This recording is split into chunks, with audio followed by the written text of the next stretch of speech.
Okay. Excuse me a second.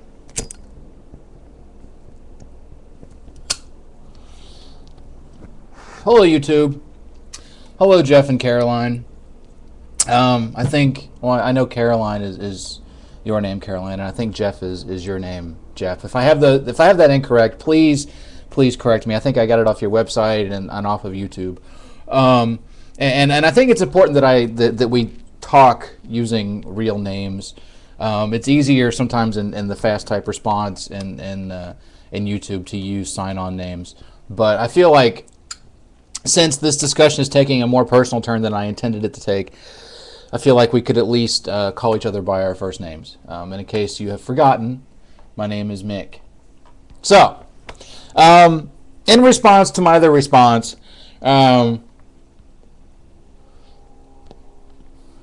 your rebuttal to me, your question back to me, which is, by the way, in no way an answer to my original challenge, but we'll get to that,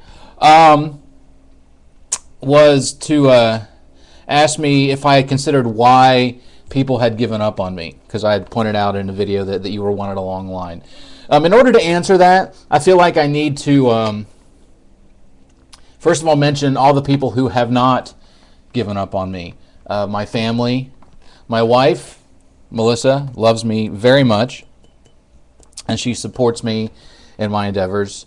She's very proud of me, and it's a good feeling. You know, she and I have a great relationship, and that's a good feeling. My family in general, my mother and my brother and my general family, although I think they're a little confused by me at times, have never really given up on me. And so the important people, the truly crucial people in my life, I have friends who accept me for who I am, the asshole that I am, and those are the people that matter. Okay, so the people who matter the most have not given up on me, have not walked away, have not dusted their feet of me. The people who have given up on me.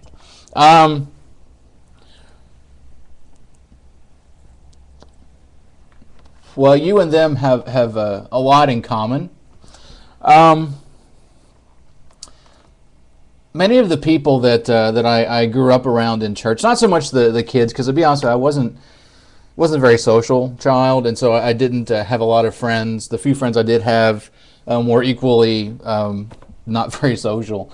So, and most of my friends didn't go to my church. You know, the whole youth group thing. I used to go, and then I would be sort of like that kid off by himself.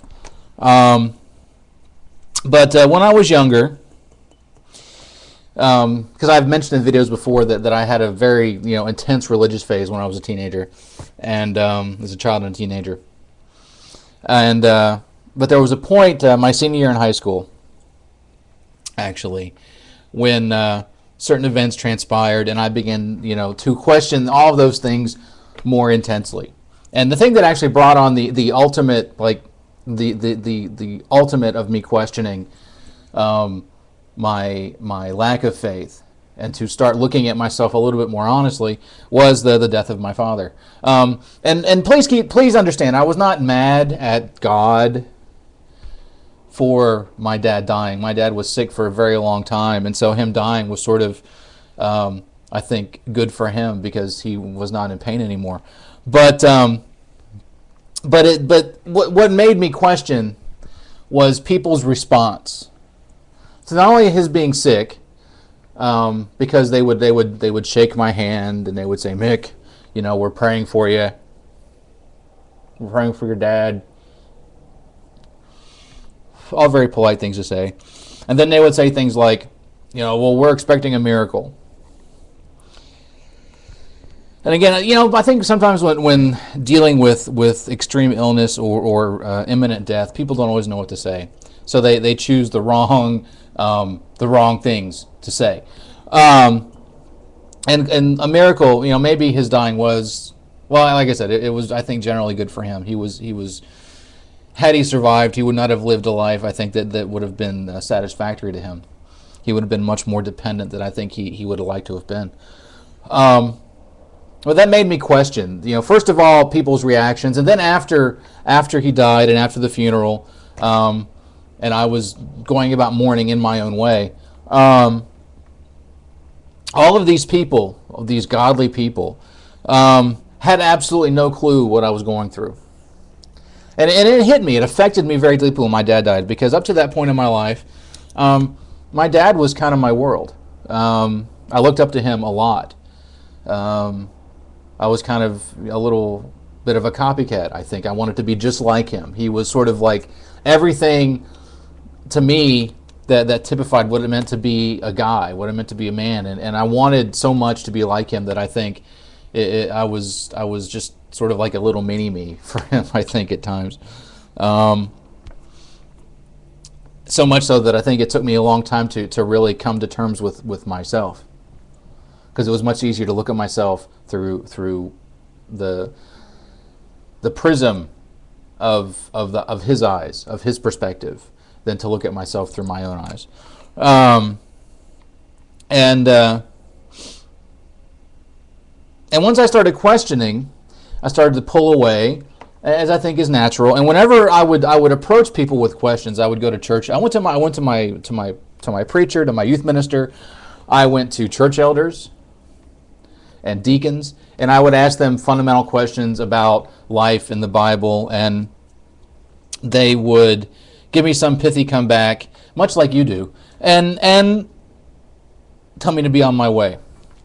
There was one particular elder chastised me once because I had an earring.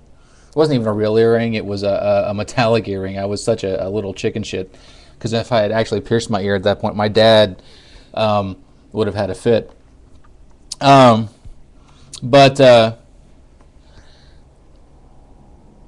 that's the beginning. And then after that, I fell in love very young, deeply with this girl, and we got married. We got married very young. I was 19 when we got married. I was very young, and I have a daughter as a result of that marriage. And once I got married, a lot of other people gave up on me, churchy people, because they thought I was making a bad decision. But rather than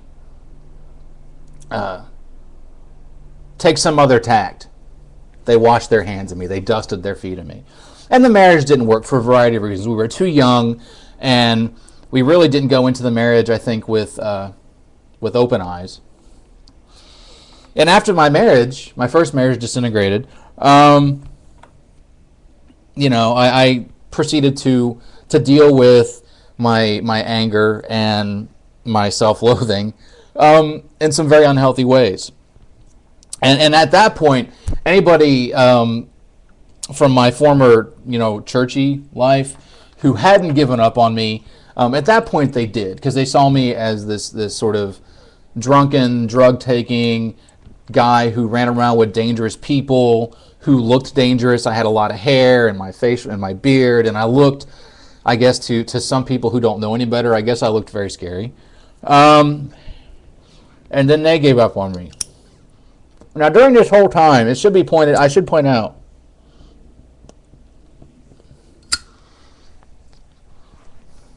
the people who mattered did not give up on me.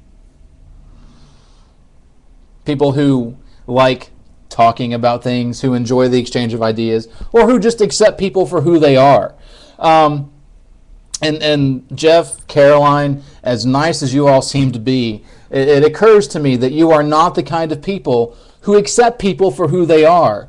And when I listening in on this conversation with Bella, I can only assume that it's because you have issues of your own. And I want to talk about that, because I personally, what people do to get off is of no consequence to me. I don't care. It's sad that other people do care, but I don't care. And so it's kind of a bullshit discussion for me, because I'm pretty comfortable with myself. But that's my point. Not everyone's given up on me, Yokeup. Just people like you. Now, answer my question. Find me a verse. Talk to you later. Bye.